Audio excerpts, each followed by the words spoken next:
Okay, so the talk is on geroscience, which I'll define, and biotech venture capital. Here you can see a ginkgo leaf. This is a leaf of an immortal tree. I think they live thousands of years potentially, and it's long been a symbol for longevity throughout Asia. I'm really pleased to see that the Aging Society and the Venture Capital Society have coalesced. When I was at Oxford, I don't think you guys ever did a joint event, and I don't even know if the Aging Society really existed at that time. I had to create sort of an informal group, so it's good to see that there's enough interest to create a formal organization. Okay, so this is the disclosure slide, some of the companies that I hold equity in or consult for, so that you know that where my biases lie. So this is actually an image of the Fountain of Youth, a painting by Louis Cronach the Elder, and you can see old and infirm people on the left coming into the fountain and then leaving young and rejuvenated. So hopefully one day we can achieve that, and I'll sort of lay out some of the steps to get there. So I'll give you a background on geroscience, a primer on venture capital and biotech entrepreneurship, and time allowing, some propaganda about brain aging that I just can't resist talking about to anyone who will listen. And then we should have 15 or 20 minutes at the end for Q&A.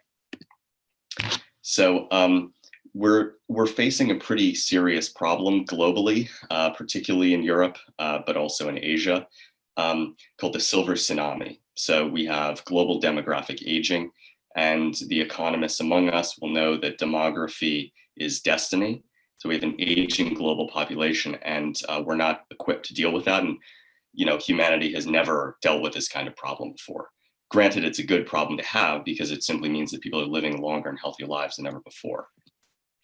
So to show you some of this data, in 2010, you can see the countries in red are those that have a population, have an age population where over 20% of the population is over 65 years of age, which is the retirement age in most countries. So it's mostly Europe and Japan in 2010.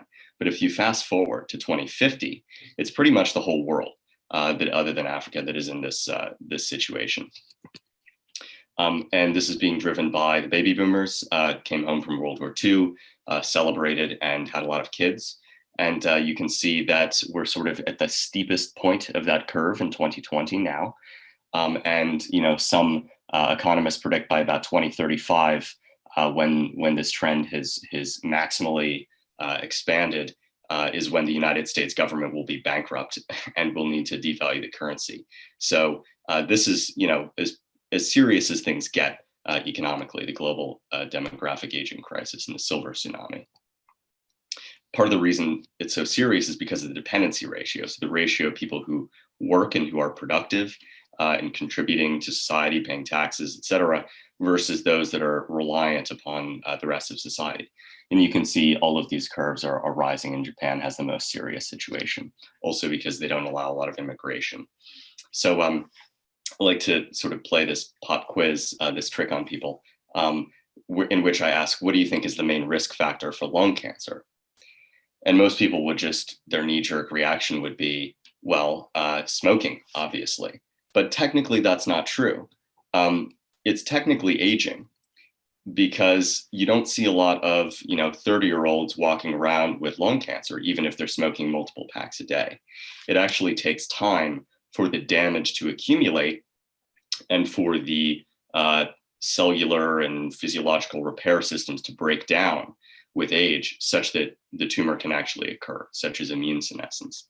So it's true that smoking will dramatically increase your risk of cancer, but it's necessary and not sufficient. You also need biological age. So this applies to pretty much every disease, every modern Western disease. Hat tip to Avi Roy, who I think might be on the call, for making this beautiful figure here. But you can clearly see there's an exponential risk for pretty much all of the major age-related diseases, all the killers, as a function of age. And people usually talk about, they have a relative who died from cancer, for example. But in reality, you might as well say, well, they died from aging that weakened their constitution such that cancer could emerge. So it's kind of this sort of cloaked, hidden variable. It's like a latent variable that aging is really driving all of these diseases. And so you have all of these societies like the American Cancer Society or the British Heart Foundation, et cetera. People sort of demonize, and rightfully so, these diseases, but they don't really recognize that the primary underlying cause is age. And now the dialogue is starting to move toward age. So the goal of this field of geroscience, which I'll define properly in a minute, is simply to extend healthy lifespan, to extend that period of life in which you're happy, healthy, and productive. It's not just to extend lifespan per se. Modern medicine has already achieved that fairly well by adding 5 or 10 years at the end of life, but those are usually not high quality adjusted years, quality adjusted lifespan, or quality adjusted life years, qualities. Those are usually years spent in relatively poor health. And it's very expensive for the global medical system. So if we could just extend the healthy period of life, that would be ideal. So I'll put forward this premise that the first drug that's proven to extend healthy lifespan will become the most impactful and valuable drug of all time. And what may come as a surprise to some of you is that these drugs already exist that extend healthy lifespan. And they extend healthy lifespan in mice by about 20%. But the clinical trials in human health span have not yet been conducted, though some of these drugs have already been approved for specific diseases, such as rapamycin and metformin, and some over-the-counter substances as well that I'll get into. So this is a medical revolution waiting to happen. Another sort of apparent truism, but people don't really realize, that aging causes most disease. Aging is the root cause of most disease in the Western world. Drugs that work well or are curative target the root causes of disease. An example is antibiotics. Therefore, targeting aging itself will yield better medicines than the typical symptom palliation philosophy of pharma today. So to define geroscience, this term was actually coined by a group at the Buck, Gordon Lithgow, and Felipe Sierra at the National Institute on Aging a couple of years ago. And it's something like, the definition is something like the field of biomedical research on the biological mechanisms by which aging causes disease. And the NIH, which is the major funding body in the United States, about $45 billion a year research budget, created this trans NIH Geroscience interest group. And there's also a journal called Geroscience now, which I quite like. So the field of geroscience has expanded dramatically in the last 20 years due to pivotal experiments in genetics and caloric restriction that show that aging can be slowed in laboratory animals. The explosion in research over the last 2 decades is thanks in part to improved understanding of the biology of aging, the basic fundamental molecular mechanisms underlying the aging process, some of which are described here in this paper, The Hallmarks of Aging. I highly recommend. I actually launched a company, Samsara Therapeutics, with one of the founders, or one of the senior authors, Guido Kromer. Because we know that aging is tractable and we know that there are a finite number of types of damage that cause aging, we've been able to intervene and extend healthy lifespan across species in the lab. So if you only read one paper about the biology of aging, you could do worse than this one here, The Hallmarks of Aging. I don't have time to get into all of these hallmarks today, but I'll touch on a few of them in brief. And to be specific about some of the types of interventions, this is not an exhaustive list, but these are some of the favorites. Metformin is a diabetes drug, relatively safe drug. It extends lifespan in mice by about 5%. You have to get the dose perfectly right, but that was a pretty early and interesting finding. We also have evidence that it extends the healthy lifespan of diabetics beyond that of age-matched controls in epidemiological studies. Those are not interventional studies, but they're pretty compelling. Another intervention is the enhancement of autophagy, this process of cellular turnover of the organelles within a cell and internal components of cells. And autophagy occurs when you do fasting, caloric restriction, as well as exercise. Rapamycin is another small molecule that's an approved pharmaceutical drug. It's used for organ transplants to suppress the immune system so that the patient doesn't reject the organ, as well as certain types of cancer. And one of the companies that we launched at Apollo is actually working on the chemical structure, the scaffold of rapamycin, to minimize those immune suppressive effects while retaining the lifespan, extending beneficial properties. Of course, you have the classic caloric restriction. This has been known for at least a century. This guy, Clive McKay at Yale in the early 20th century had shown that you can extend the healthy lifespan of mice by about 30% with a 30% caloric restriction. A relatively new one in the last couple of years is the ablation of senescent cells, and we'll get into that. But these are basically zombified, damaged cells that stick around when they shouldn't stick around, and they result in chronic pro-inflammatory signaling that accelerates aging. And then the growth hormone receptor knockout mice. Growth hormones, anabolic hormones, insulin, and others actually are pro-aging. They're absolutely necessary for life, but they're sort of a double-edged sword in the sense that insulin and growth hormone actually accelerate aging. And there's a population of people in, I believe, Nicaragua, who have a loss of function mutation in the growth hormone receptor, and they're dwarves, but they never get cancer. They get other diseases more commonly, but they don't get cancer, or it's incredibly rare. So anyway, these are some of the favorite interventions, but there are many more, and we can get into that. This slide I call the social proof slide to show that there are a lot of sort of prominent groups getting into the aging space. Probably the most prominent among them has been Google in the last couple of years. I guess it was almost a decade now. It feels like it was just yesterday, but Google created a company called Calico, California Life Company, and the head of it is Arthur Levinson, who is the head of Genentech. And they partnered with the big pharma AbbVie and put down $2.5 billion over the last few years to advance their pipeline. So they're very secretive. Nobody really knows quite what they're up to. They're a little bit like the Bell Labs of yesteryear, but people are watching them very closely, and they have a lot of very talented scientists. You may recognize some of these other names. I won't touch on all of them, but I'll call out Apollo Ventures and Cambrian Biopharma because I work for them. And we've created a number of different new companies targeting various aspects of aging. One more that I'll mention is Craig Venter's group, Human Longevity Inc. So you probably heard of Craig Venter. He was one of the genomics pioneers who kind of raced the NIH to sequence the human genome. And that sort of competition, it's very contentious, but that competition seems to have accelerated the pace of advancement in the genomics and sequencing space. So we can get into these later if you have questions.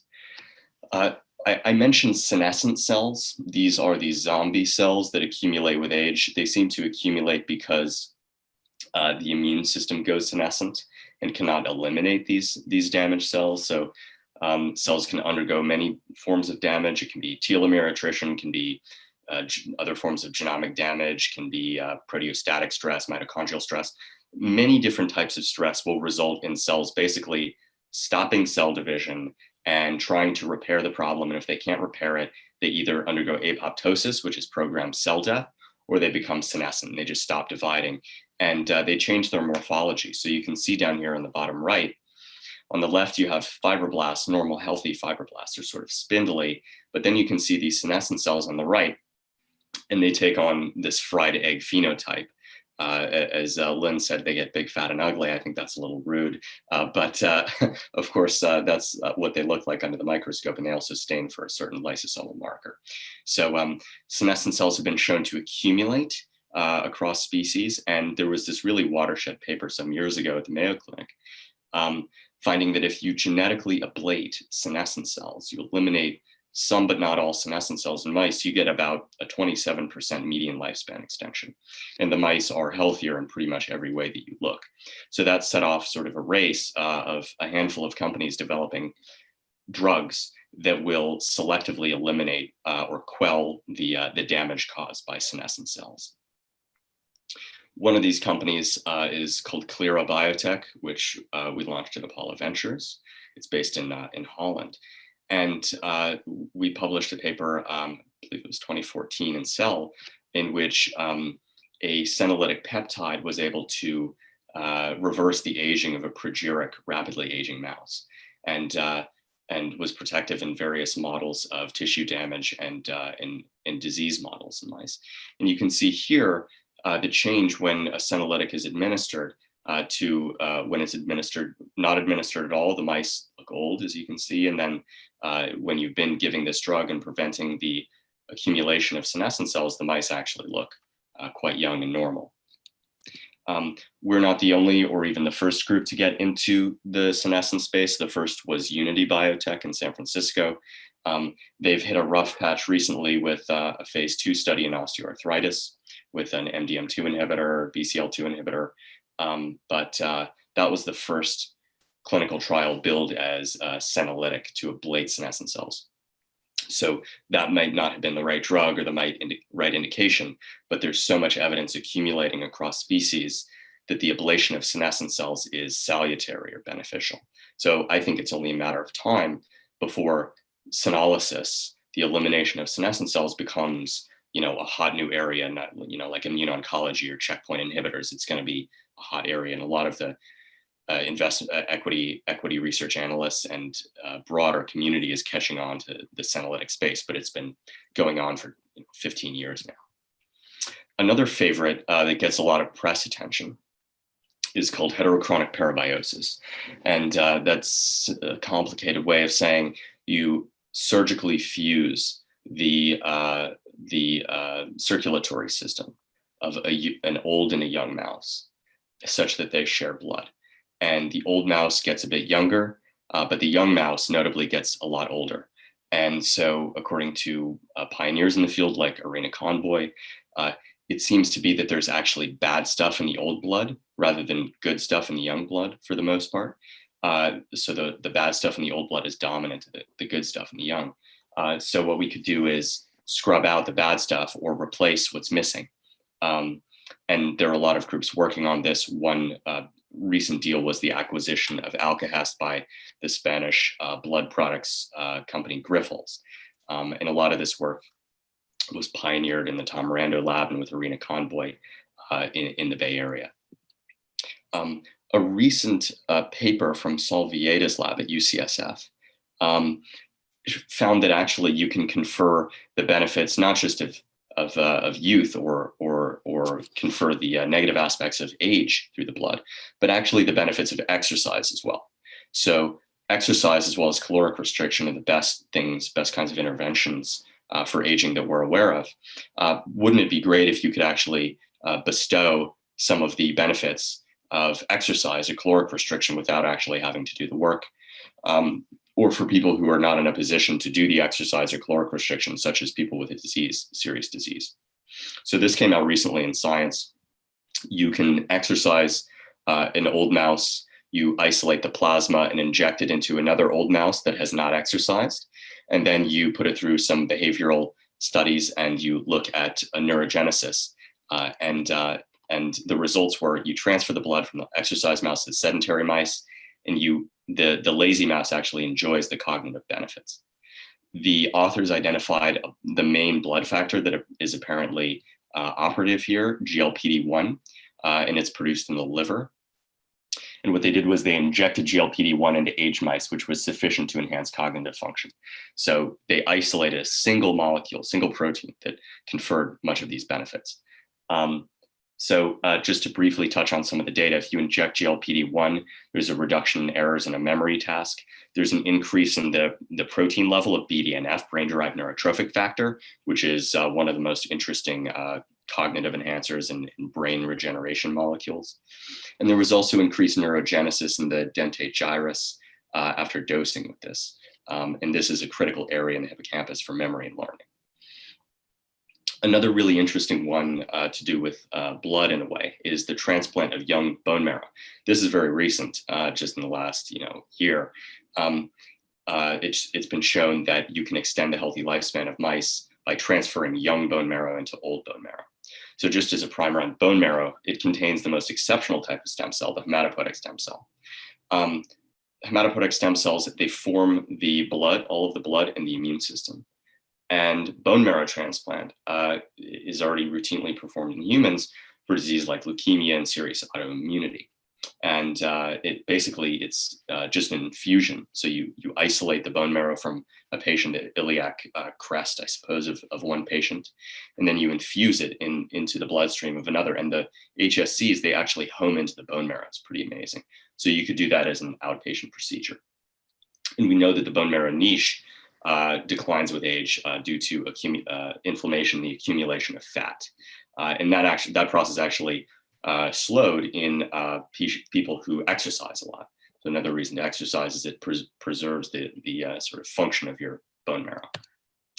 So here's some of the data from two different papers. When the first paper came out, I didn't really believe it, but another paper from another group came out recently, and there have been a bunch of other results corroborating this, that you get between a 12 and 28% median lifespan extension, and also maximum lifespan extension when you take the bone marrow from young mice and transplant it into an old mouse.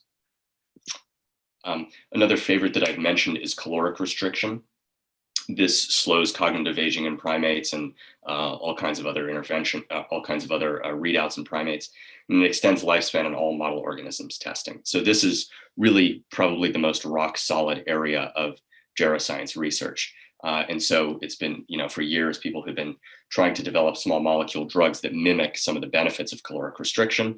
One of the earliest companies to do this was called Certris, that was acquired by GSK some years ago for $720 million in biobucks.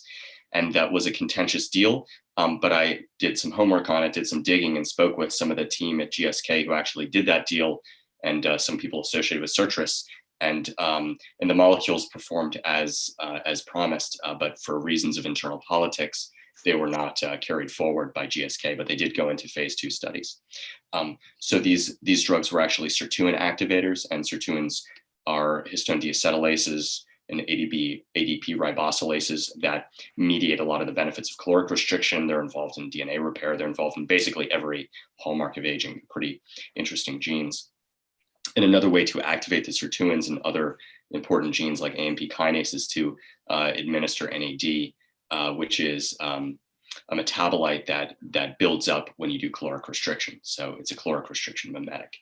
And this, you don't need to take pills yet, or they're not available yet, but you don't need to take any pills. You can actually do caloric restriction. Intermittent fasting is what I do myself. So I often ask this question to audiences: which monkey do you think is older? Take a second and look.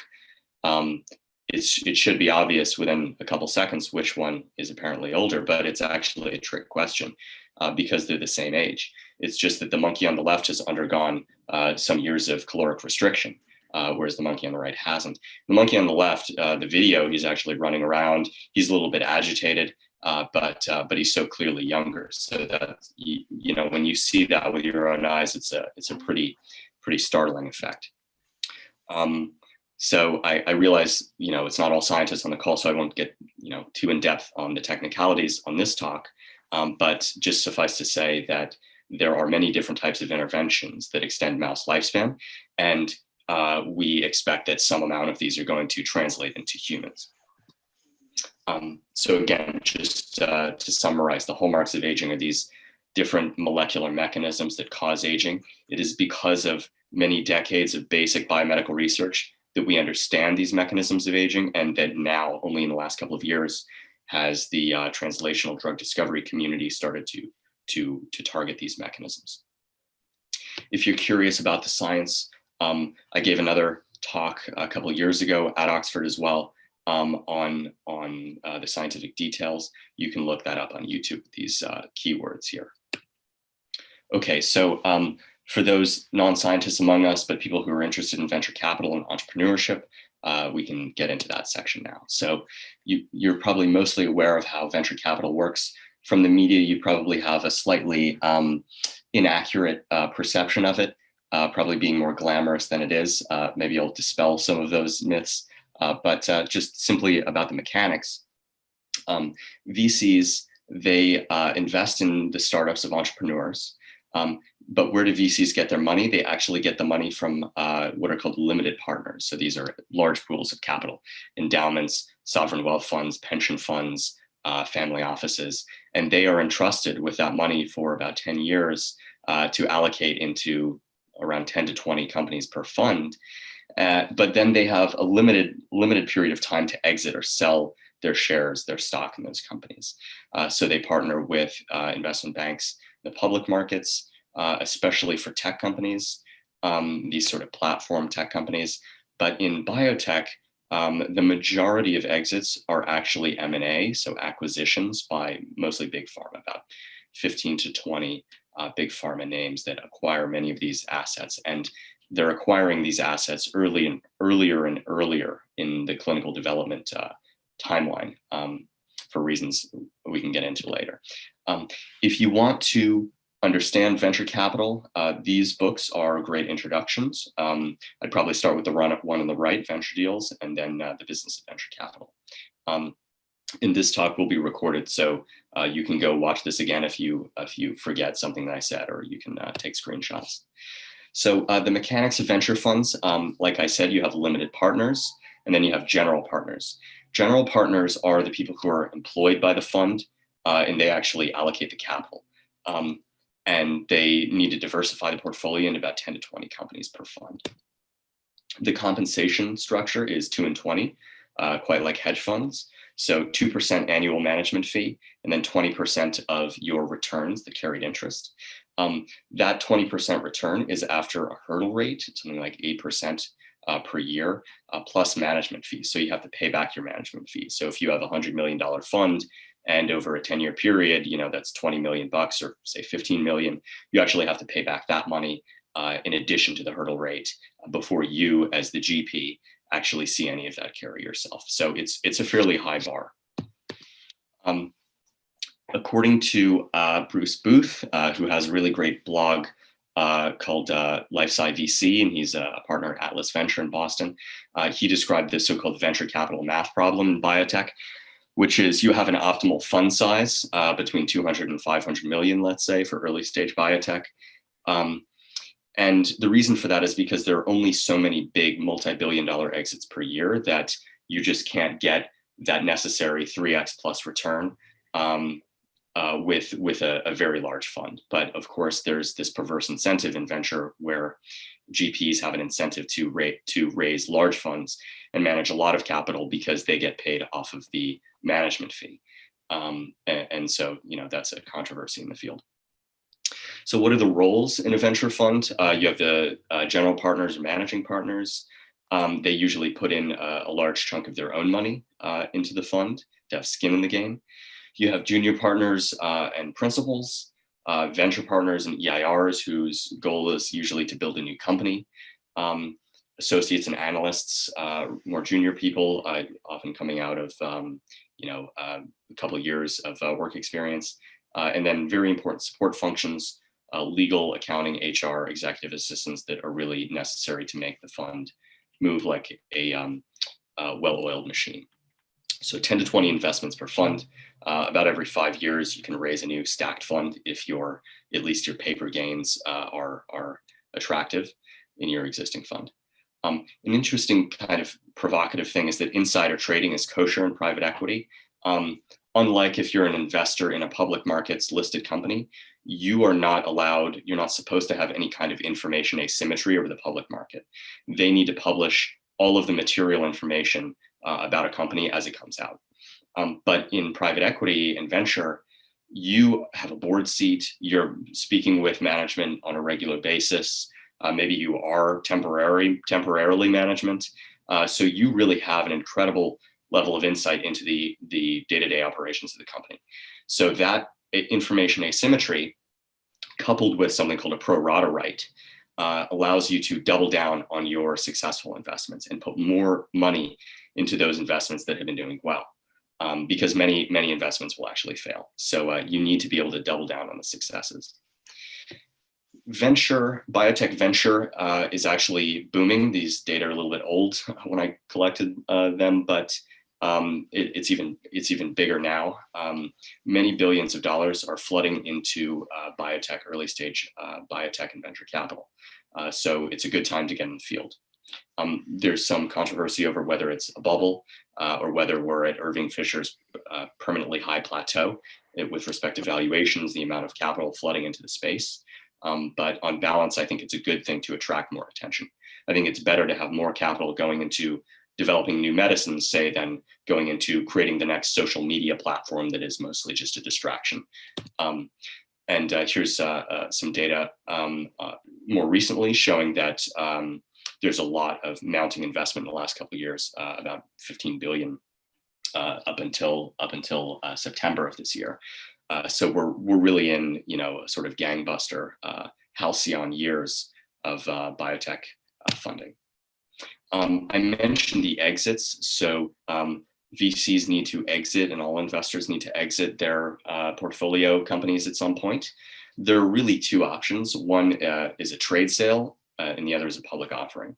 So there are pros and cons to each. So with a trade sale, there's no lockup period. When you list a company, there's usually a 6-month plus lockup period, sometimes not. You don't have to do a roadshow, so you don't have to travel all around. You don't really travel these days, but you don't have to do a lot of presentations pitching your company. You don't have to pay an investment banker fee, or at least a reduced fee.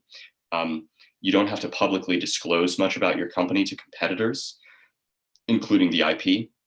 And it can be a much faster process. And you can also create a bidding war. With an IPO, though, sometimes those are preferred if management wants to retain control of the company. Management gets to feel important and famous, and they feel prominent, although it's an exhausting process. Threatening to IPO and going through the motions of IPO can actually incite a takeover offer. And in a manic bull market, valuations tend to be higher than they would be in a trade sale. Another advantage is that employees can freely trade their shares, and they're not forced to sell their shares, so they can hang on to them.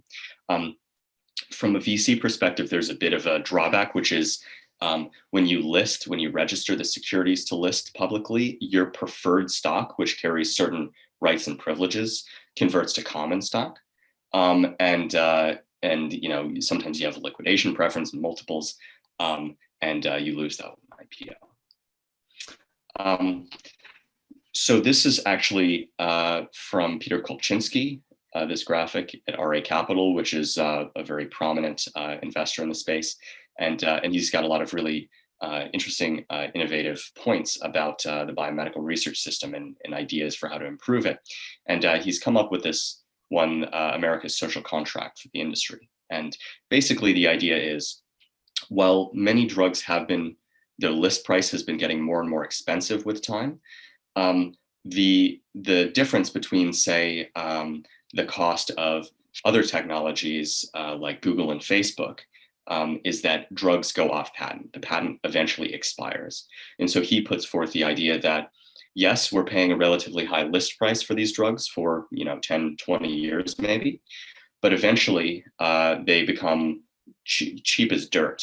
And it's almost like having a mortgage on a house, where once you pay it off, society owns that molecule in perpetuity, sort of as a commons. And so all of the generics drugs that we use today, many of which are saving lives, were once quite expensive. So it's certainly true that there is a lot of unfortunate shenanigans going on in biopharma that sort of cast a shadow over the entire field. The majority of people in the field are quite altruistic and just generally good people, but there are certainly some bad actors operating. And so we need to, like, for example, the insulin debacle, insulin shouldn't cost what it does. Or, the Skrelly saga with Daraprim and just price gouging on drugs isn't really acceptable. But there is something to be said for allowing relatively high cost for drugs to compensate for the high cost of R&D. To play the devil's advocate on the flip side, you could also make the case that R&D is expensive primarily because the pharmaceutical industry as a whole is not very efficient at getting drugs to market. So there's something called Eroom's law, which is the inverse of Moore's law, which was coined by a friend named Jack Scannell, who also studied at Oxford Neuroscience. And he published this in Nature Reviews Drug Discovery some years ago, that under Eroom's law, it's becoming exponentially more expensive to get a new drug approved. And there are various explanations for why that might be. It could be that all the low-hanging fruit has been picked already. It could be that the regulators are getting stricter. It could also just be that pharma is becoming a little bit more bureaucratic and less efficient. And also the numbers that are coming forth from certain industry-aligned think tanks like at Tufts put the number at $1 billion, $2 billion to get a new drug approved. That number isn't entirely accurate because it's it also accounts for the cost of capital, as well as all of the failures. So if you try to get 10 drugs approved and only one of them gets approved, and you've put 100 million into each of those, you have lost 900 million, and that one drug with the $100 million invested actually ends up paying off. So that $1 billion number accounts for all of the failures. So what that tells you perhaps is that pharma just is not very efficient at R&D anymore. And that could have been because of a lot of industry consolidation. And to their credit, pharma has recognized that they're not so good at early stage innovation.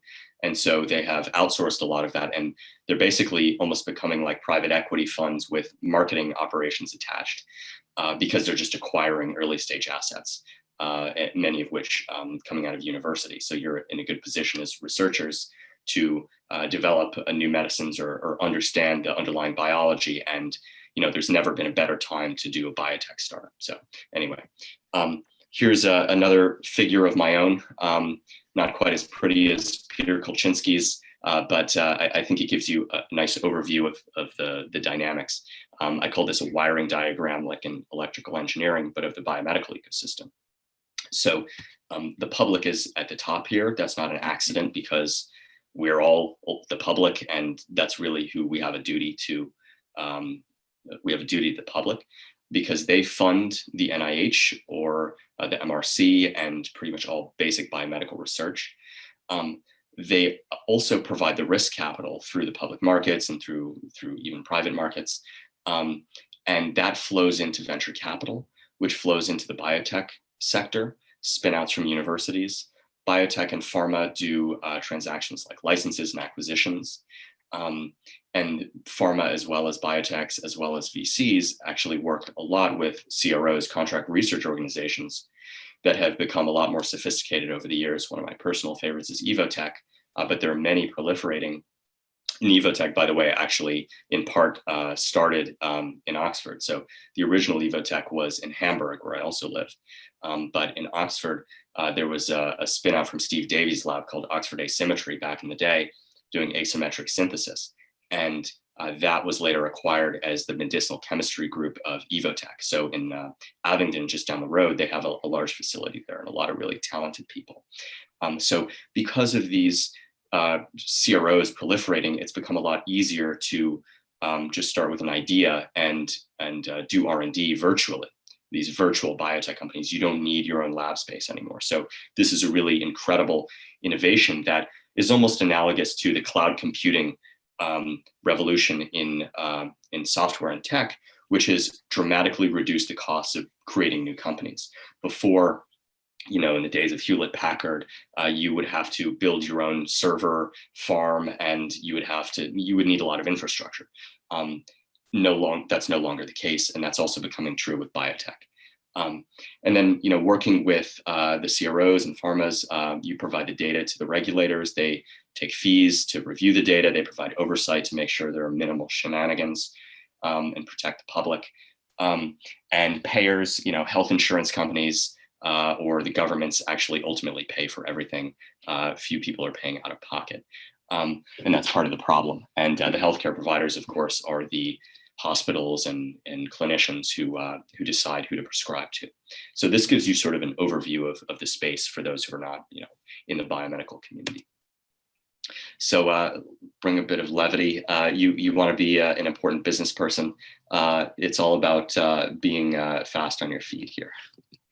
I like to kind of, as the British say, take the piss out of tech VCs. I have plenty of tech VC friends. But I like to sort of belittle them a little bit relative to biotech.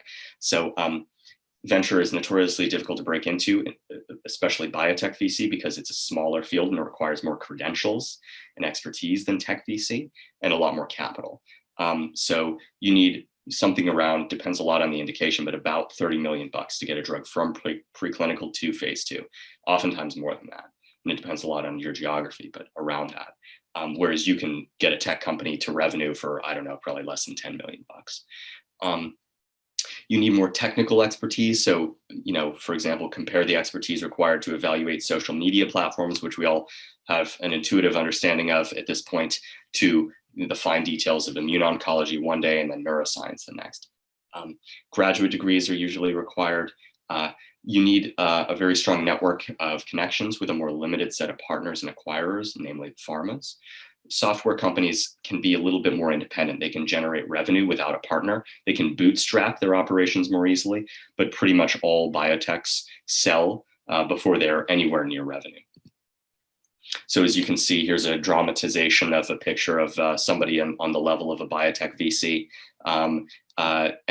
Over here, you have somebody who's a tech VC, for example, and they're pitching a new co. They say, oh, it's Tinder for your pet's laundry delivery, but built on the AI blockchain. It's a SaaS MVP that's almost ready, and it's only $700 million pre-money valuation, bro. So there are a lot of people entering into the tech investing space. It probably won't end well for most of them, but they're kind of copying each other, being like lemmings. There are some counterexamples, prominent ones. Investors I like, Steve Jurvetson, Peter Thiel, and the like, who invest in deep tech, and they invest in stuff that not everyone else is already doing. Part of the argument coming from the Thiel universe and Tyler Cowen is the technological stagnation hypothesis. Basically that, to sum it up in a phrase, as Thiel said, we wanted flying cars, or we were promised flying cars, and all we got was 120 characters, referencing Twitter. Not to say there's much wrong with Twitter, but just that the rate of technological innovation that Thiel and his contemporaries were offered, in the 70s and 60s, in the sci-fi, that we would all be living like the Jetsons, has not come to pass. And he basically said that other than the screens, the phone screens and computer screens, there's not really much that you would look around in a room that would be very different from, say, the 1970s or 80s. And that, in American infrastructure, if you're traveling on the subway, it's so broken down and decrepit that it's almost like the function of your phone and your social media is actually to distract you. The consequences to distract you from how run down and old school all of the physical aspects of the world are. Not the bytes and the information economy, which has been growing rapidly, but actually the world of atoms, the world of physical things, has not been progressing as rapidly as we would have hoped. And that includes the world of biotech, although among the world of atoms, I think biotech is probably progressing at one of the most rapid paces. Anyway, so comparing private equity to venture capital. Technically, venture capital is a subtype of private equity, but when people say private equity, they're talking about something else. So the big names, KKR, Blackstone, Carlyle, et cetera. It's boring in my view. They do a lot of financial engineering or creative accounting, the use of leverage, so they get paid for beta. It's just a highly levered investment in a relatively inefficient private market. So they do very well when interest rates are on the floor, as they are today, and when the economy is growing, as has been the case for the last 10 years or so. But it's sort of a levered beta approach. They do stuff like restructure a grocery store chain for synergies. They consolidate companies to create monopolies. They're not really creating anything new in the world. It's a zero-sum game. It's not 0 to 1, but 1 to n. A lot of people are attracted to PE because it's prestigious in the finance world. They get higher base salaries, and they lose money less often than VCs do. But of course, VC, it's the highest calling of mankind. It's pretty exciting. You have a sense of purpose. It's a 0 to 1. So you take something that didn't exist, but in someone's mind, some crazy professor out there, and then you bring it into existence. So you're doing something that might not exist, or at least not exist as soon, if not for your own personal efforts. And the science is cutting edge. You're learning new things usually before most of the world knows. Suits are not required, but of course vests are mandatory. As you can see, I put on my official vest for you, and I often make the joke, what does venture capital, or what does VC stand for? It's not venture capital, it's actually vest community, because there's this meme that VCs love to wear a vest, and it's definitely true, especially in the Bay Area, because it's a little chilly there. Of course, in VC, you don't get paid quite as much as private equity. So you live like a medieval serf by their standards, but that's good for virtue signaling anyway. So what are the key skills of a biotech VC? This is not an exhaustive list, but one, you need to be able to understand new areas of biology very quickly. So what that means is you spend most nights and weekends reading textbooks, papers, and pitch decks. You need to know the core foundations of drug discovery, pharmacology, toxicology, clinical development, and now new modalities like gene and cell therapy. I'm very keen on this one. I actually minored in history in college. You need to know the history of drug discovery to try to predict where things are going to go. You're investing on long time horizons, 5-10 years. And so you need to understand the sort of dynamics of the sector and know what's really new. For the scientists on the call, you'll need to brush up on finance, specifically the field of entrepreneurial finance and startup law. You need to be able to negotiate term sheets. You want to do RNPV modeling, which I'll touch on, real options, public market dynamics you need to understand, and also equity research. In my experience, and probably yours as well, it's easier to learn the finance skills than it is to learn the science. The science is a lot more technical and specific, and just requires a lot more, sort of deep, hardcore thought and memorization. Whereas the financial stuff, to know enough to be competent is not as hard to learn. Another good one is to be skilled at pitch deck design. This slide that you see before you is an example of what not to do. It's just text heavy, but I had to make this over the weekend, so I apologize for its lack of polish. The personal qualities that you want in a VC, you have to be sociable. So this is a relationship-based business, like most of business. You need to be able to network hard for deal flow, recruiting into portfolio companies, finding partners for M&A, syndication partners, etc. You need to communicate clearly to explain the merits of the science to non-experts. It sounds obvious, but this skill is rare, and that is what the CEO pay premium is all about. It's charisma. So many people think that they're good at communicating their science. A lot of professors think that, but they don't seem to realize what terms and what concepts their audience understands and what is important to their audience. So you have to have this sort of theory of mind, it's called. You have to put yourself in the shoes of others to understand what is of interest to them. You should be organized and conscientious. This is true of every job, but particularly in VC, you'll have a lot of things going on at once. You need to stay on top of your schedule. You kind of develop a sort of sense of ADD, and you have to keep that ADD in check. You also need a sterling bullshit detector. That's probably the main aspect of your job. It's to find the skeletons in the closet. So the management teams, the founders will pitch you on the merits of the idea. They'll draw your attention to the good, attractive aspects of the company. But you actually have to go find the skeletons in the closet during diligence. And a lot of VCs fail to do that. And you must like wearing vests, as I said. All right, so one question is, what is a drug worth? Well, it's a complicated question, and like a lot in finance and these models, there's a lot of, it's an art, not a science. But one useful model is risk-adjusted net present value, RNPV. And basically, as you de-risk an asset, you do more key experiments, you get clinical trial data, you're getting closer and closer to the revenue stage and approval. And so the level of risk declines and the net present value increases the closer you are to receiving that revenue. So for the non-financial people in the audience, there's an important concept of finance called the time value of money, and it plays into net present value. So money received today is worth more than money in the future. Why is that? Because of opportunity cost, in part. You can invest the money elsewhere, like in government bonds or another project, not really bonds today because they're paying 0 or negative interest rates. And that's part of the reason there's such a bubble across all financial assets, central bank shenanigans. And the other is inflation, which hasn't gone away. This is the government's form of clandestine taxation. As Friedman said, inflation is everywhere and always a monetary phenomenon. I don't know if that's so true, but in any case, you need to account for that opportunity cost and that inflation. So to give you an example, you can use simple calculation using a discount rate when contemplating a project. So suppose you receive $100 million over a 7-year period. It's not worth $700 million. It's worth 700 million times the discount rate, which is 578 million. And then after that, you need to adjust for the risk that the project will fail, which is where the R and RNPV comes in.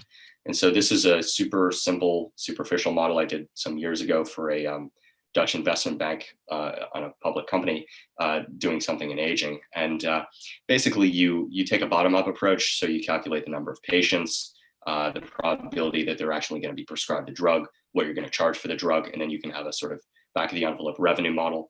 And then you need to risk adjust it. So you actually risk adjust your R&D costs, your development costs, your expenses.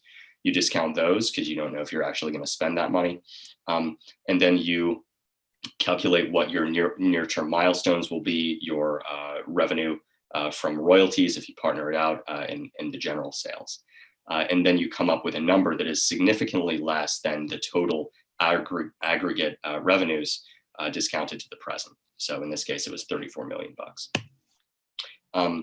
So VC is a profession. Why do it? It's always exciting and new. You learn a lot from people at the top of their field. The base compensation is pretty good, 100K to 500K, plus the potential for carried interest or equity in companies that can be worth millions after some period of time. Carried interest is actually currently taxed as long-term capital gains, 20%. I'm biased, but I think that's actually a good thing. It should be that way. Maybe not for private equity funds, but for venture and entrepreneurship. And the United States has qualified small business tax credits and other incentives there. It's prestigious. You get access to anyone because you might be able to give them money. I've interacted with, some of the most famous scientists in the aging space. That's been, I have to pinch myself because, I'm such a fanboy for that stuff. And it's really nice to be able to get pretty much anybody on the phone. Your risk is diversified across a lot of assets, unlike being a biotech founder where you're highly concentrated. That can be good if you're successful because you have greater upside, but being diversified is always a good thing. It's sometimes said that diversification is the only free lunch in finance. Some VCs, such as later stage VCs, don't actually work that hard if you're into that. They get quite good at golf. Like Carl Icahn said, a lot of these guys are scratch golfers. And on the flip side, company builders, which is mostly what I've done over the last few years, we work our tails off because not only do you need to build these companies and operate them for a couple of years, but you also need to know all this stuff as a venture investor too. The main reason, at least for me, is that you can influence the future of medicine. I can't really think of anything more exciting than that. We will all be patients eventually if you haven't been already. It's just a fascinating vantage point on the biomedical research world. Some of the drawbacks. You kind of have ADD forced upon you, attention deficit disorder. It can be exhausting to switch tasks so often. You run out of mental energy some days, many days. You have to be comfortable with that kind of ADD lifestyle to deal with a lot of new info. And the drawback is, as a scientist, you're probably used to focusing on one topic for a long time. You don't really have that luxury in venture. You have to wait a while for your big payday, 10 years plus, if it ever comes, sometimes sooner. Most VC funds, this is a dirty little secret, they mostly fail to make the required return on investment about 3x over the life of the fund, cash on cash returns. So the odds are that you won't actually surpass that and you won't get rich. And if you don't surpass that, you're going to have a tough time raising your next fund. So you basically get one shot as a VC. The legal work and financing negotiations take a lot of time and energy, and they're kind of boring. It's not as glamorous as being engaged in the science. At the senior level, you have to commit your own money for one, and about 10 years to the firm for the life of the fund, or 12 years. So you get married to your investors and team. People will always be pitching you their ideas. That's fun at first, but it gets old. Many don't even look at your website to see, what your investment mandate is. We invest in therapeutics only. And, you'll have people coming at you with diagnostics or, not even biotech stuff. It's a little ridiculous. The main drawback is that it's actually pretty high stakes. So you're entrusted with millions of dollars. And if you're sort of a conscientious person prone to anxiety, that's a big burden to shoulder. So Anyway, there are a lot of different funds out there. These are some of my favorites. They come in various flavors. So early stage investors, the heroes and visionaries, some of which you'll probably have heard of, some of which are company builders as well. Here are some of the more prominent longevity focused investors and company builders. You have multi-stage funds that do it all. You have big pharma corporate venture funds, which are often evergreen structure, that are getting very active. And then you have late stage Excel spreadsheet jockeys, he said, with a tinge of jealousy at their Excel prowess. And they manage a lot of capital as well. And they're usually not in for as long of a haul. This is my own sort of personal model or criteria for scouting geroscience innovation. This I made some years ago. It's a little out of date, but it focuses on three broad areas. So the pharmacology, the actual drug discovery aspect, so MOA of the drug, the target, if the target is known, the therapeutic index, so the relationship between efficacy, potency, and toxicity, the classical pharmacology, more of the medicinal chemistry, synthetic chemistry, the chemical properties and ease of synthesis of the molecule, your cost of goods for manufacture, and IP considerations play into that. Then you have the geroscience aspect, which is a little bit unique about what we do. The median maximum lifespan extension is what we like to see.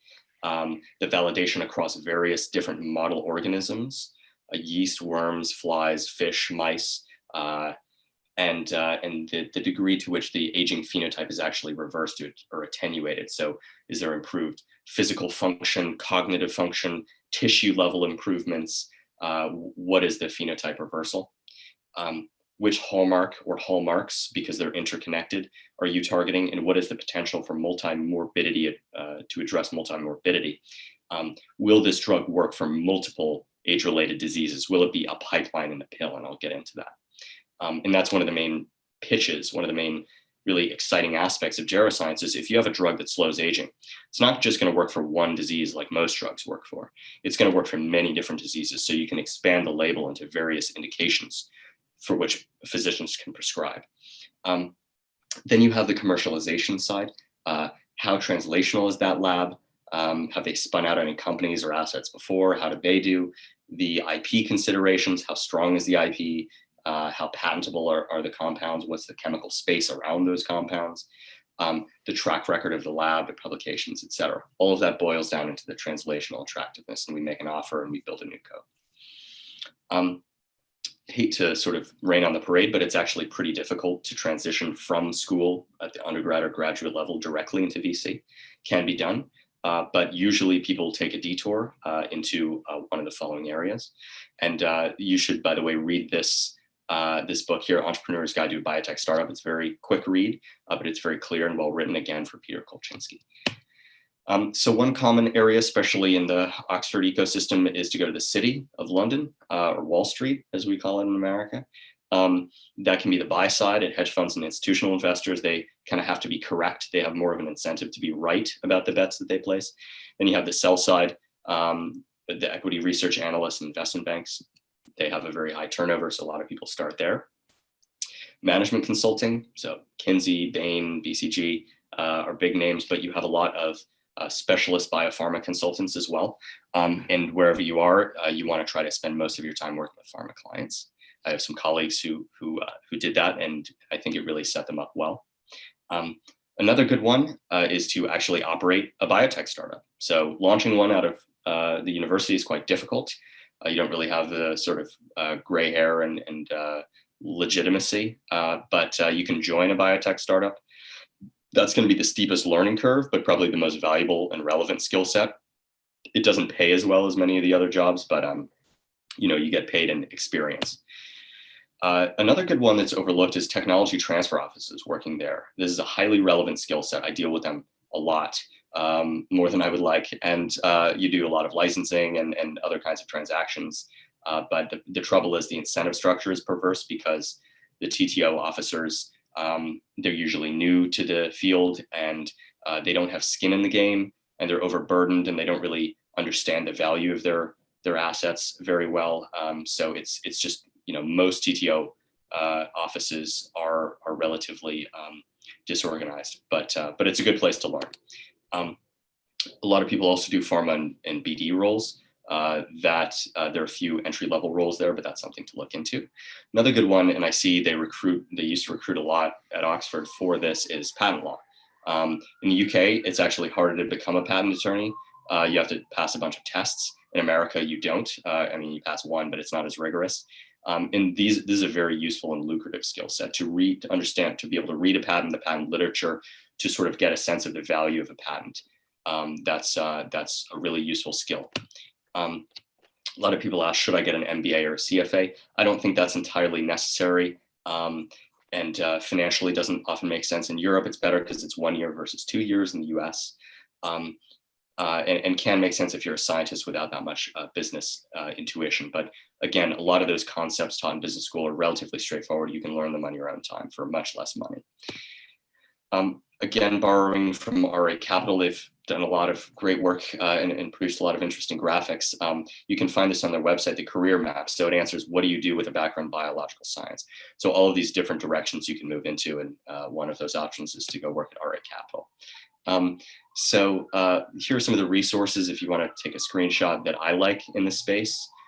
So you have biotech specific websites and news outlets, some Geroscience specific newsletters, some biotech podcasts, which I recommend because they're interviews, long form interviews with sorry, did somebody say something? I guess not. We're almost done here. I've got 2 or 3 more slides. These are long form interviews with specialists in the field, so you can understand their career trajectory, what motivates them. It's really a good source for insights. Geroscience journals, some of my favorites here. Other key journals in drug discovery, not at all an exhaustive list. Some introductory texts, which I recommend. I have PDFs of all of these books. So if you want access to them, let me know. And I have a folder that contains a lot of these resources and many others that I'm happy to send you the link to. I can talk about brain aging, but we're actually finishing up on time. So I'll just skip through this. Sadly, I'll do another talk and you can get into that at your leisure. And I guess we can just finish with the conclusions here. So the prospects of longevity drugs are earth-shatteringly important, kind of like the revolution in antibiotics in the early 20th century that changed the human condition. Geroprotector drugs, I predict, will do the same eventually.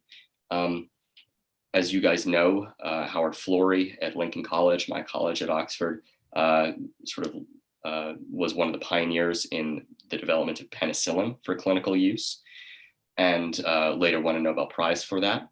And prior to the advent of chemical antibiotics, most of the biomedical field thought that such a thing would be impossible.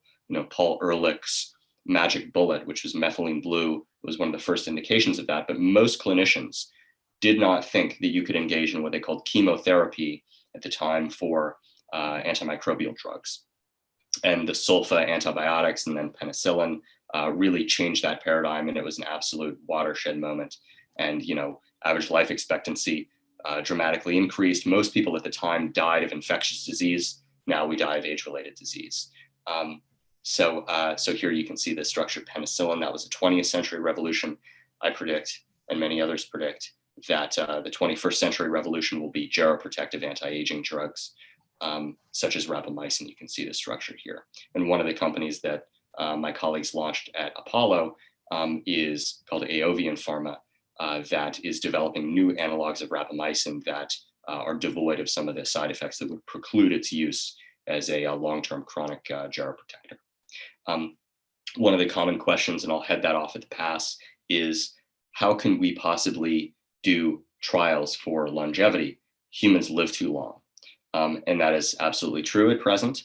You don't need to use survival as your endpoint, though, for a geroprotective trial. Eventually, hopefully, we'll have surrogate biomarkers, such as the Horvath DNA methylation clock, which is highly accurate, as well as simpler stuff, blood biomarkers, chronic inflammation, frailty, grip strength, how quickly you can get up out of your chair, things like that as a composite endpoint. But in the meantime, we don't even need to, we don't really need to appeal to those. We can simply do what pharma has been doing for decades, which is called label expansion, or have a pipeline in a pill, which is you have one drug, you say perhaps you show that it works for diabetes or cardiovascular disease or some rare disease. And then once it's on the market and it's in humans, you can expand the label with additional clinical trials into many other diseases.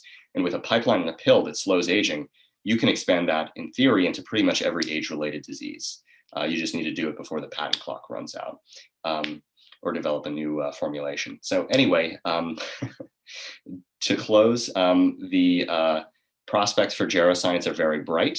And so, my goal here, I will have succeeded today with the 80 or so or more on the call, if you're still there, is to just convince a couple of you guys to commit your lives and careers to Geroscience, as I have done several years ago.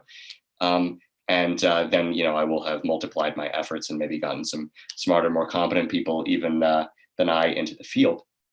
And even if you don't go into Geroscience, the future of biotech itself is bright, and it's a growing field. It's rapidly growing. I think it's a little bit bubblicious right now, but I predict a day when people are going to be talking about biotech and new medicines as much as they're talking about, the tech world today of selling advertisements in various ways. Because not only is there a lot of potential to make money as there is in tech, but you can do well by doing good, which means you can make a lot of money for your investors by actually improving the human condition and human health. So I think biotech eventually, as the technology matures, it becomes more of an engineering discipline. We're going to overtake the tech scene in the prominence of the global investor and the everyday person.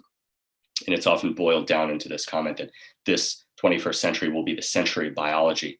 Last century was a century of physics and chemistry becoming, engineering disciplines, and I think biology is approaching that level pretty quickly. So so we're up on time. I will leave it at that and take your questions.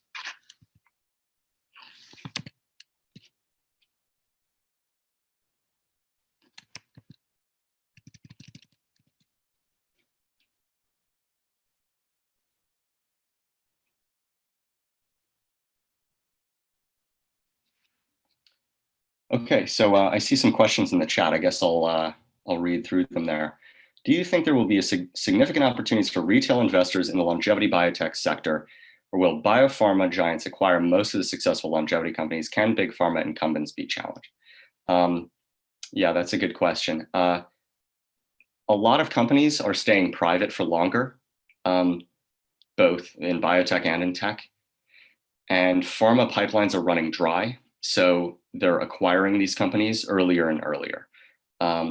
So it's becoming difficult for retail investors to participate in this growth in the public markets. However, there's a group that I work with called Molecule Exchange that is trying to basically create a public market in early stage biotech assets, not just companies, not just stock in companies, and they also want to tokenize that equity and put it on the blockchain, et cetera. But also IP coming out of universities, the sort of lifeblood of the industry, the patents and the data, and also to create a mechanism for crowdfunding that research to basically bring capital in earlier and earlier into the drug discovery development pipeline than just when they hit the public markets. So will the biopharma giants acquire most of the successful longevity companies? Yeah, probably. But with new platforms like AngelList for biotech, like what Molecule Exchange aims to become, it may be possible for early stage retail investors to write small checks. But yeah, it's long not really been, early stage biotech hasn't really been the domain of retail investors because of its complexity anyway. Can big pharma incumbents be challenged? Well, they're already being challenged, which is good because they are a little sclerotic and bureaucratic. A lot of great people in pharma, but it's just the incentive structure that doesn't work. So a lot of them are jumping ship into biotech and venture, which is a great development, I think. So yeah, they are being challenged. They do have to really bid up these early stage assets. Okay, next question. Thanks, Nathan. Is the access to complete and organized patient data, biomarkers, pathologies, a problem to create clinical studies focusing on longevity? Not really. Patient data is becoming more and more accessible, especially in countries like Denmark and the UK, which have government sort of scary Big Brother-ish statist data collection procedures. So you can actually get pretty good data these days, and a lot of private CROs have that kind of data as well. So no, that's not really the main problem with longevity. We don't really have to do much. We don't have to change much about the drug discovery process to do longevity drugs. All we need to do is follow that same pathway and then do label expansion. So we take a drug that works for, say, diabetes or heart disease, and we show that it also works for cancer, or it also works for XYZ, as has been shown with metformin and rapamycin and a number of other longevity drugs. So I'm just going to get through the questions as they're written, and then people who've raised their hands will come to you. And you can type in your question there too, just if you want to get your place in line, but I see you. Okay, couple questions. What has been the impact on valuations as pharma companies assume more risk and acquire companies earlier in the drug development process? As you would expect, early stage valuations go up. How do clinical trials with humans work given the long timelines to measure the long-term effects? That's a fundamental problem with clinical trials. You're supposed to do phase 4 clinical trials or post-market surveillance. And then, whole departments do epidemiology and sort of post hoc analysis. So, that's how we found out that metformin actually extends lifespan in diabetics, even despite their diabetes, beyond that of age-matched non-diabetic controls, which is an incredible finding. If that is reproducible, and it was actually a very large study in the UK, so I suspect it is, that's a pretty amazing result. And so those kind of post hoc analyses will come out. The question with metformin, I'm a little bit of a metformin skeptic among the geroscience community because it's 5% lifespan extension in mice, and you have to get the dose perfect. It's a U-shaped curve. It becomes toxic with too much because it's a mitochondrial cytochrome C inhibitor. So it's a mitochondrial toxin. A little bit of poison is good for you, like hormesis, but too much is probably bad. And then the other question is metformin good for people who are metabolically generally healthy, or is it only fulfilling some deficit, solving some problem in diabetics? And it would actually be deleterious to people who are metabolically healthy. And there's some evidence mounting of that. Okay. You mentioned that you're currently doing intermittent fasting. What other life extension methods are you personally using? How much time do you have? I do a lot of stuff. Drinking the blood of innocent infants is probably the most effective one, but not everyone can afford that or has access to Craigslist. But no, I take a lot of supplements. And some of these have really strong evidence. I'll give you one example. I'm here in San Diego right now at the moment, in sunny San Diego. And there's a group here at the Salk who I'm talking to who has a drug that is an analog of fisetin, which is a polyphenol found in strawberries and other plants. And it's been shown that this molecule extends lifespan about 15% in mice with no side effects. So that's almost as good or about as good as rapamycin, but without the side effects. And I've come across a couple other drugs like that since. So I take fisetin and I take daily multivitamin. I have a shelf full of supplements, fish oil. I take all kinds of stuff. So I actually have a document. People ask me this, and I have a written document explaining which ones I take and why. So if you're curious, send me a message on LinkedIn and I'll forward that to you. But yeah, exercise and caloric restriction are the most important. Also getting high quality sleep. Easier said than done, but that's a really big one. Kind of all the stuff that your grandmother would tell you to do. Any black market research insights? That's a very provocative question, Caleb. I don't exactly understand, but I like it. Where are you going with that? Well, one example I can give is with Clara Biotech, the Dutch senolytics company we built targeting FOXO4. Which is a senolytic, kind of like Unity's molecules, but without the toxic side effects, and you could administer it systemically instead of just the joints in the eye that they're limited to. We had accounts of, and we didn't encourage this, we had accounts of people on forums, message boards, people contacting us, trying to purchase that peptide. And actually synthesizing the peptides themselves with CROs and injecting it into themselves. And I actually met one guy who did it at a conference, and he survived. I wouldn't recommend that. We do clinical trials for a reason. clinical trials are sort of a rigorous epistemology, a way that we can know whether something really works. I mean, it's just the scientific method. So I would wait until the clinical data come out before taking any kind of risk. But hopefully that answers your sort of black market question. How do you give enough about your idea when pitching without giving away all the steps to get scooped? So a lot of people in the startup world are very sort of touchy and secretive, more secretive than they need to be. Ideas are cheap. There are many ideas. Execution is the hard part. And you have to stick with something for a long time.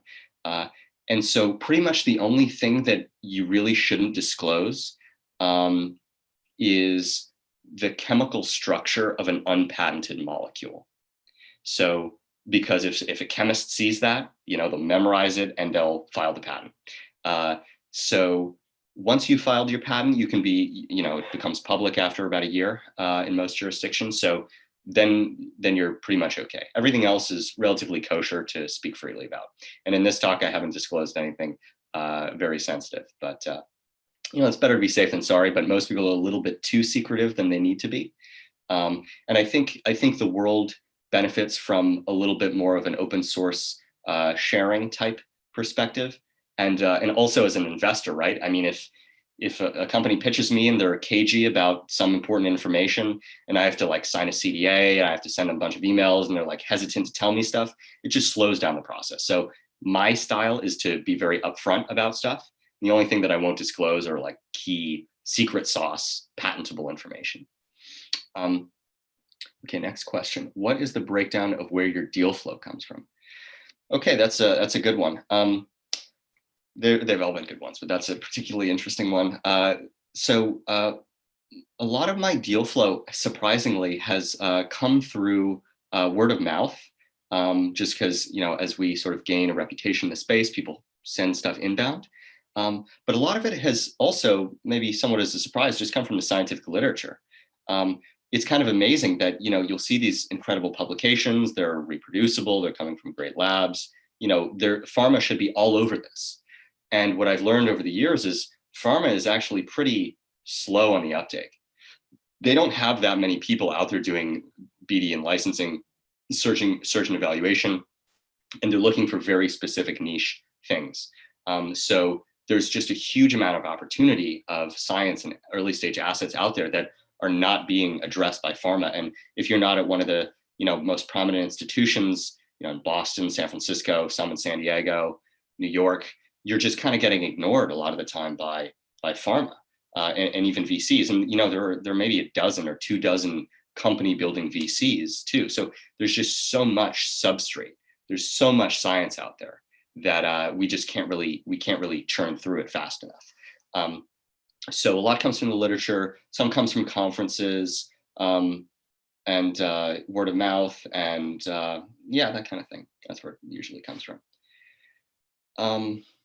How biased? No Aging Cell. Oh, Aging Cell was up there. Should have been up there. Aging Cell is I quite like that journal. That's one of the flagship aging journals.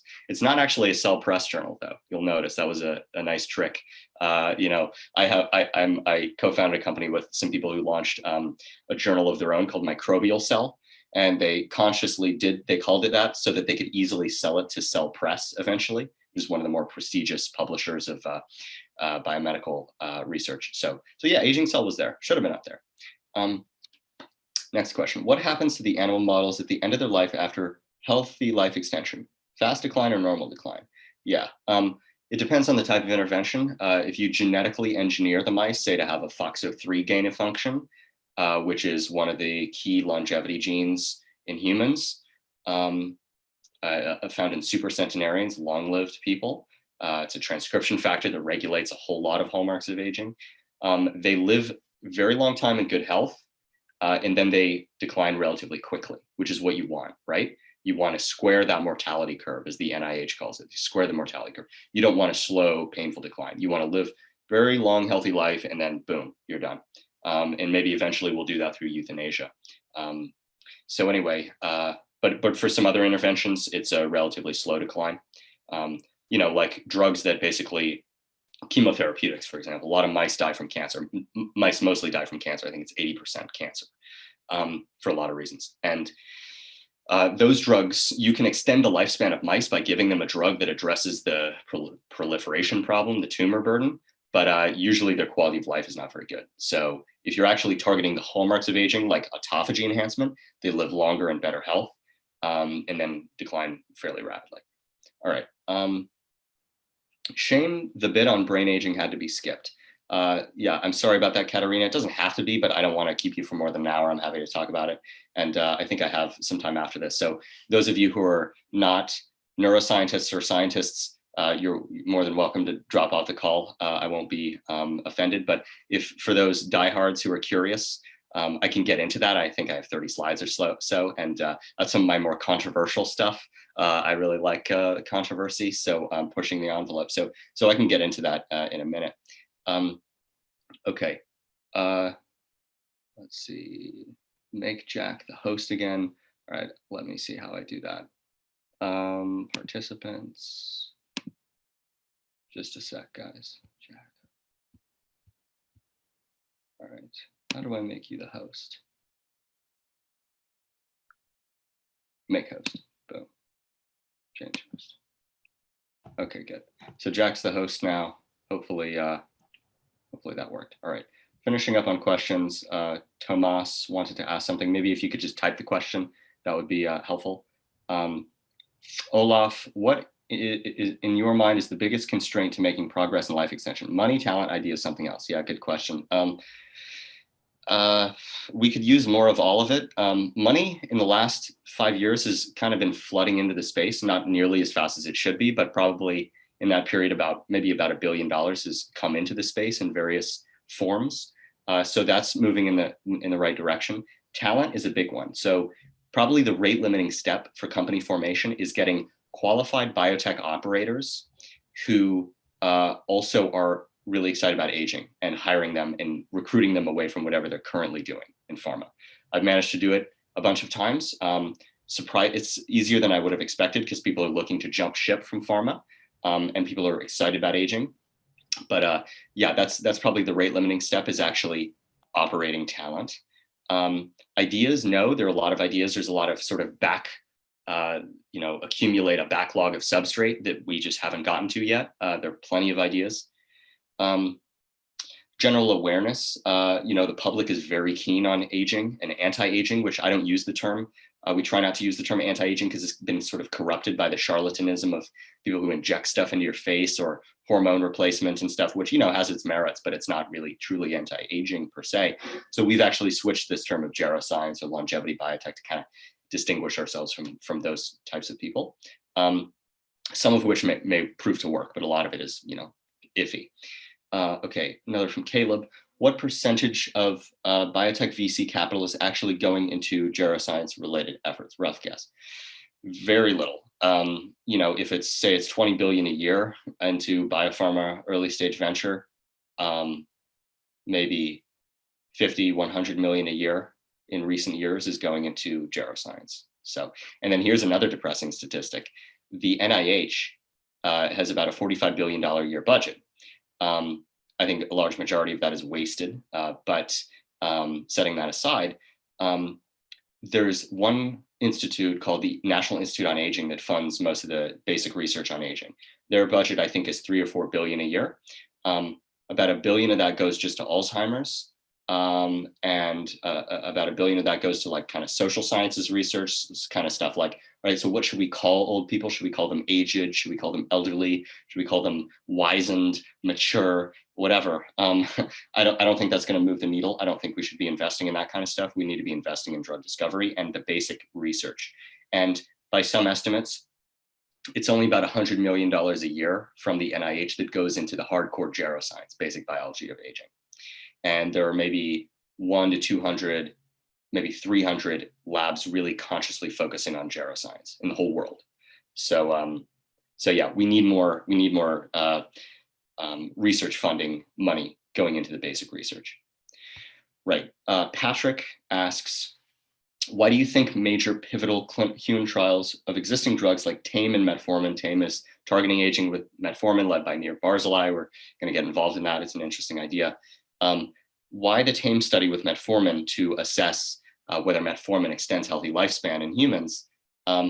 So difficult to fund. From the position of a hypothetical investor, I would have thought a successful readout would increase the expected value of one's entire portfolio, even if metformin itself isn't profitable.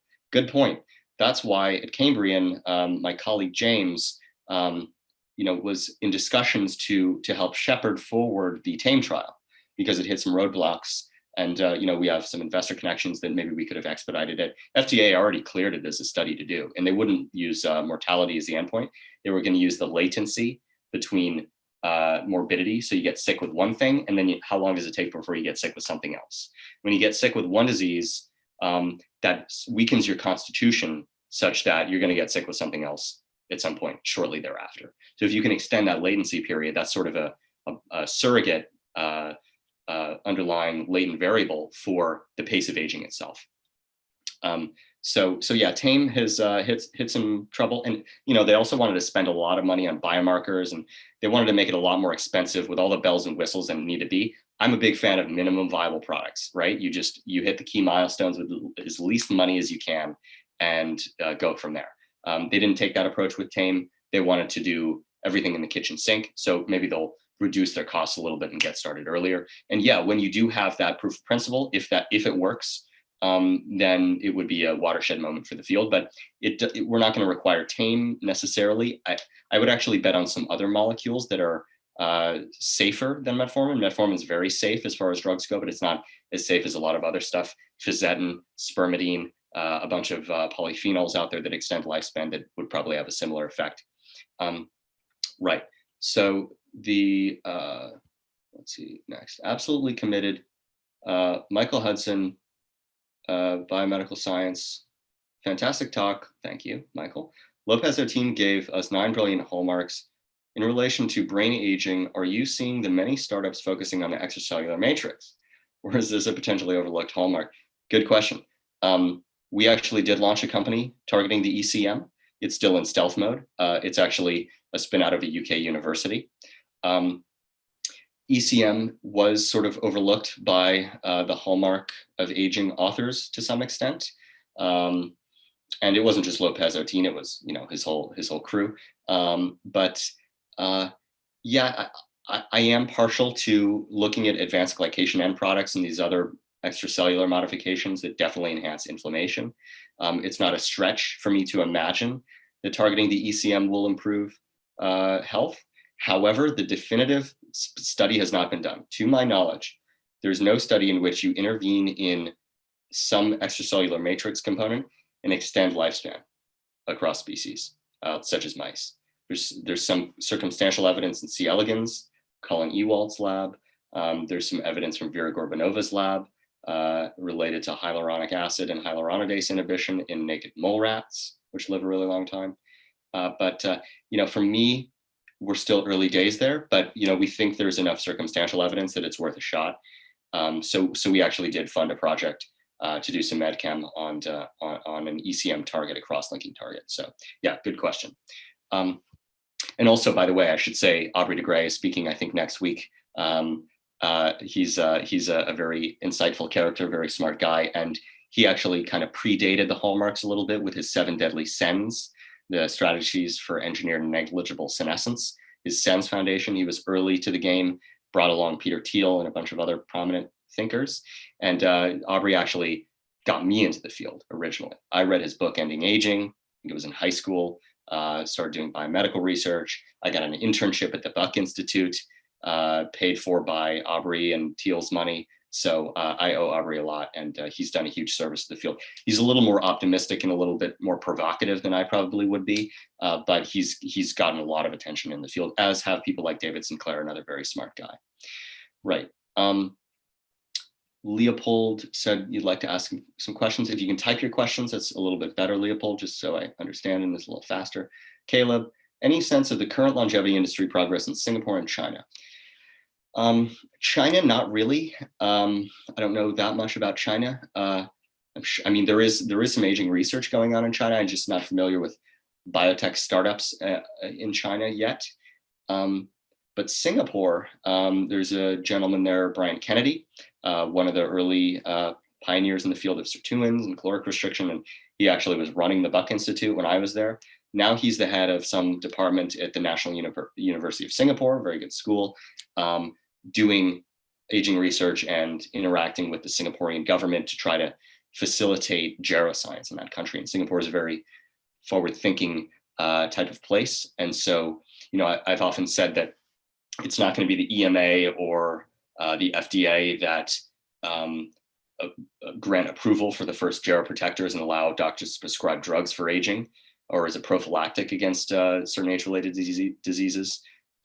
It's probably going to be an Asian regulator because they have older populations and they've shown a willingness to be a little bit more entrepreneurial and think outside the box. So like Japan is a world leader in stem cell biology, in part because Shinya Yamanaka was at Gladstone in Kyoto, and he won the Nobel Prize for induced pluripotency with John Gurdon in the UK.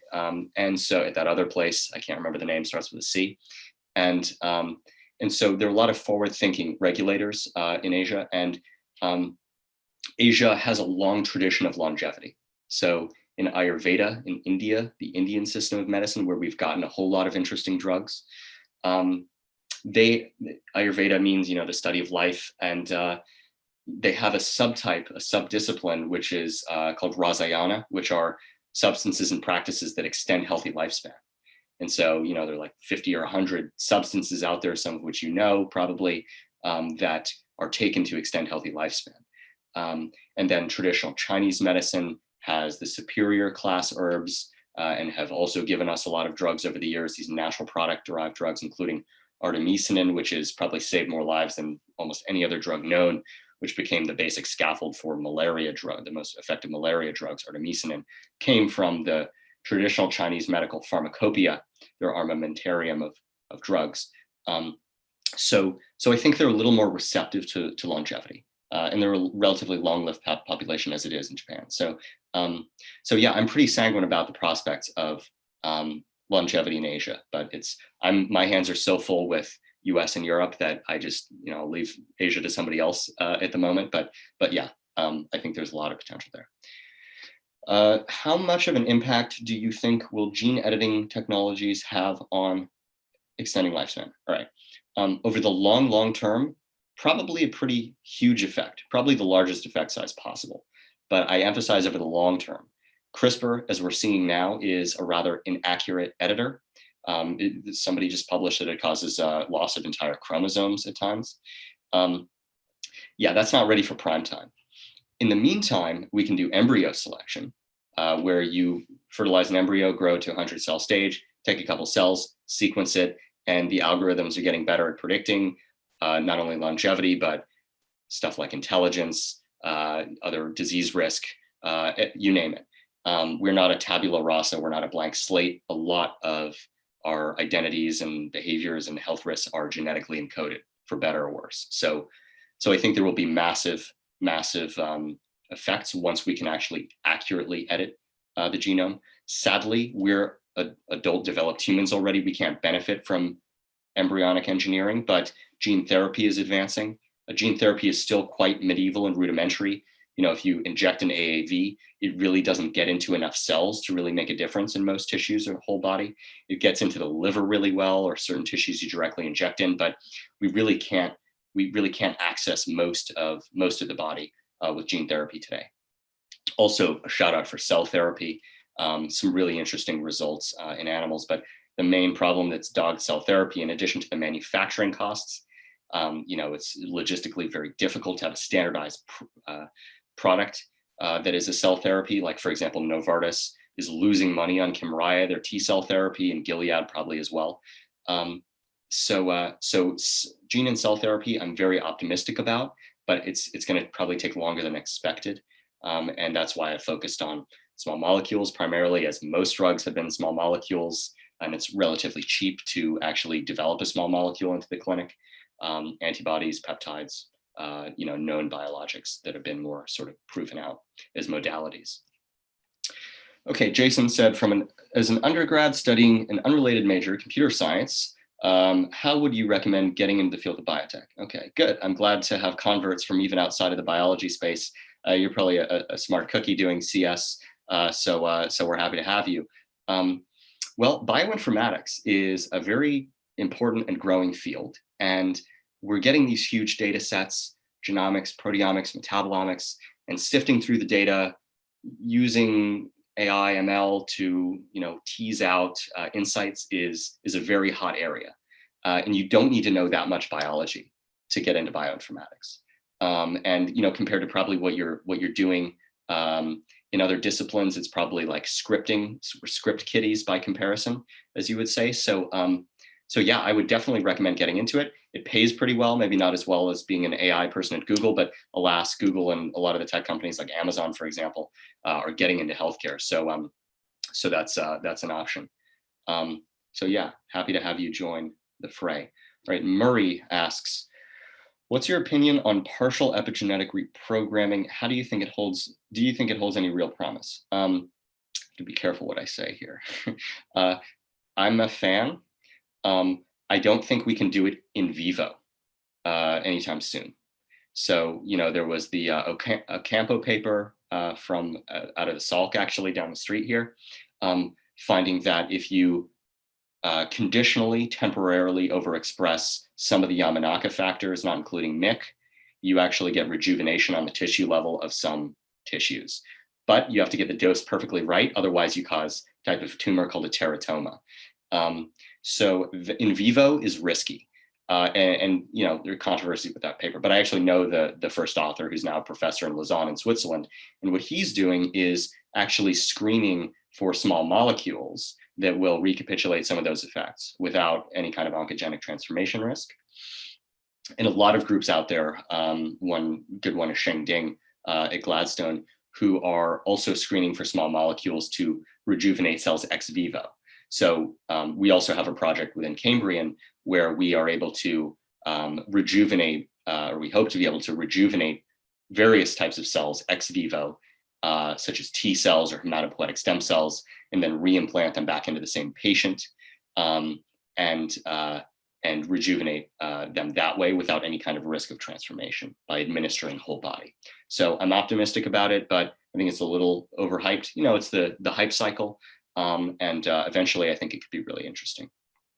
And we also know that aging is epigenetically encoded, right? Because when you do the Yamanaka transformation, pretty much all of the biomarkers, the cellular markers of age, biological age, are wiped away in cells. There's still DNA damage that accumulated, mutations that accumulated, but the epigenetic marks are younger, proteostasis is back in action. The cells look totally rejuvenated when you bring them back to that embryonic-like state. So I'm very optimistic, but I think, again, it'll take a while.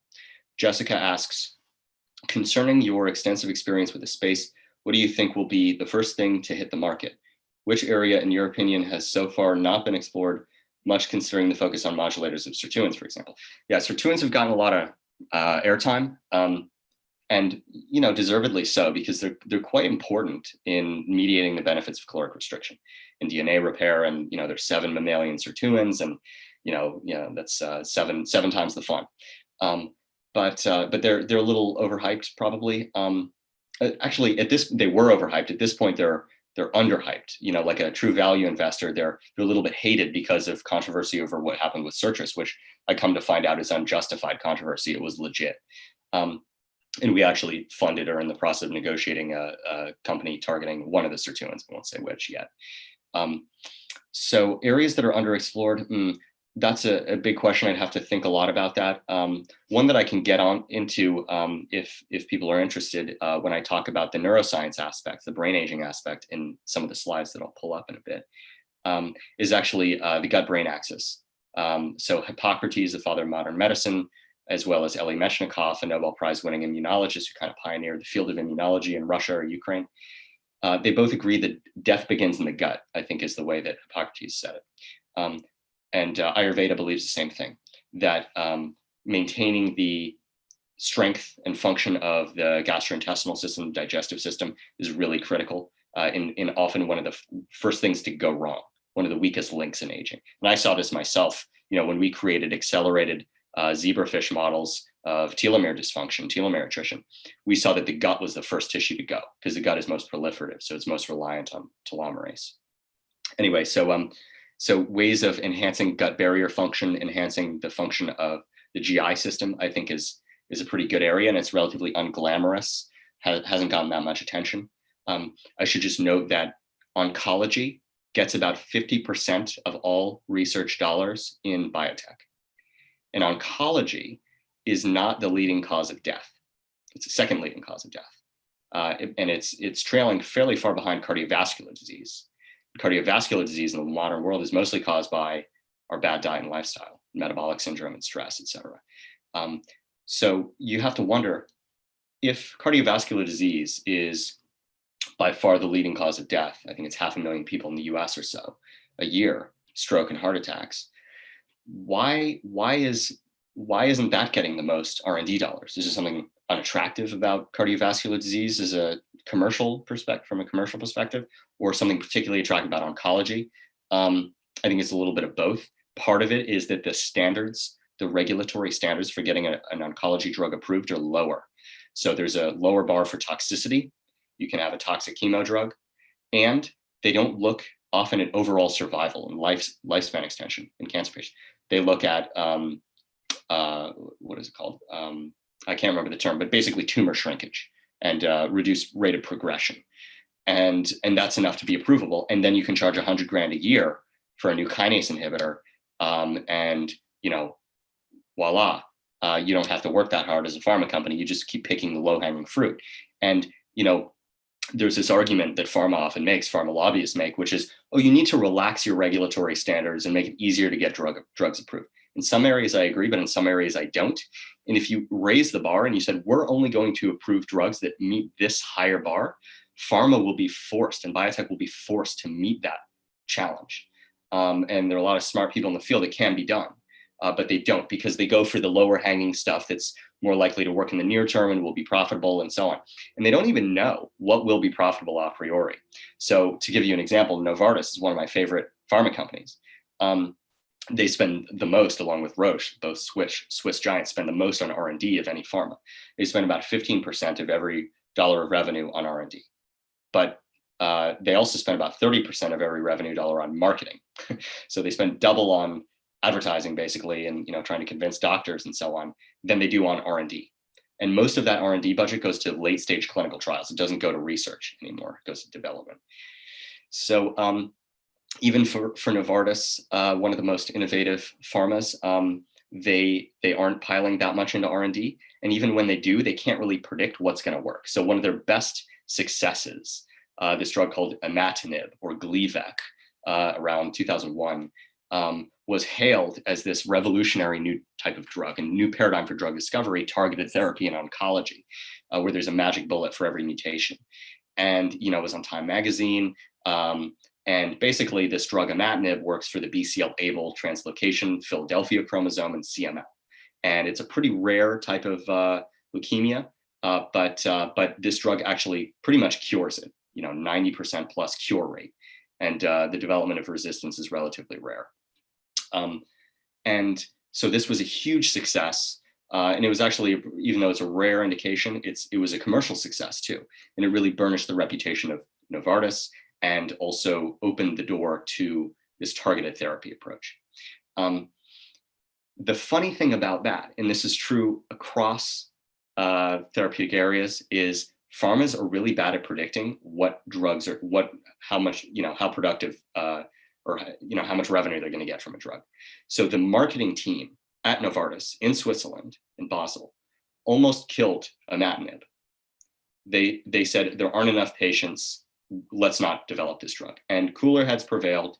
Some scientists championed it, as often has to happen in pharma, to champion it to make sure it continues. And lo and behold, it worked out well. And this is true for pretty much every major breakthrough, like the checkpoint inhibitors, CTLA, Jim Allison's CTLA-4. He was pounding, there's a documentary on this, which I recommend. It's called Breakthrough, really good documentary, in which he was, pounding the pavement, trying to get the attention of pharmas to get into CTLA-4 and checkpoint inhibitors, which we now know today are the hottest area of all of pharma and immuno-oncology.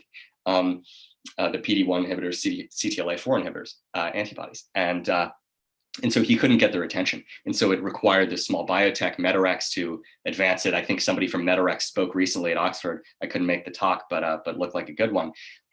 And this is a classic story, is that the game-changing innovation is not recognized by pharma because they're just set in their ways and blinkered and bureaucratic, and they don't want to take any risk. And then all of a sudden, some biotech company shows that it really works really well, and then they all have to scramble to get into space, and that's when you get $10 billion exits in a company because everyone sees the merits of it and they're behind.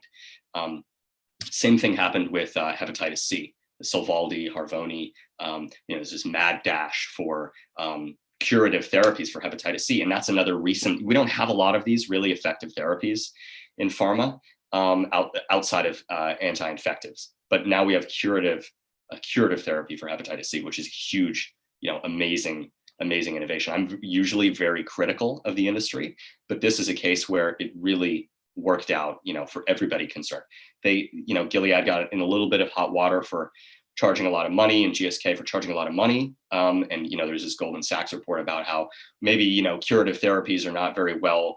The marketplace is broken for curative therapies, and we need to retool it. And what that tells you is that truly curative therapies, really impactful therapies, are that rare that our current financial system doesn't know what to do with them, can't account for them. Even though it made Gilead a ton of money in the end.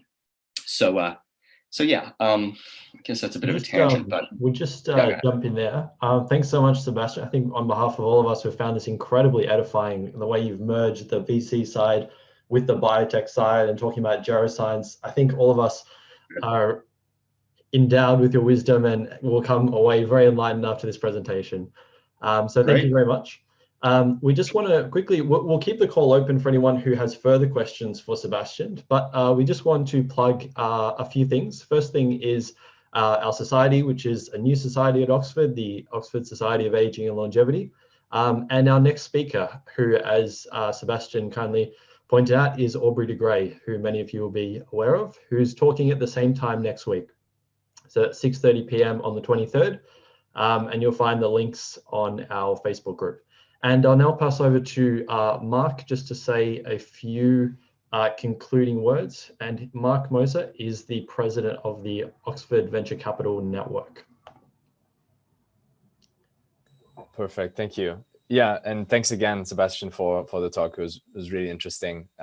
Also liked your unique perspective on VC itself in the comparison to biotech, and your comparisons, both interesting and amusing. So thank you for that. Good. The OxVC Society is also relatively new. We've been around for a year now. I'm gonna plug our website into the chat. If you want to check it out and see what further events we're up to, you can sign up to a newsletter, for example. So we'll be hosting Founders Factory, a venture builder and VC geek from London next week. And and thanks again, everybody, for showing up. And if you want to know more about VC, let us know and we can help. Thanks.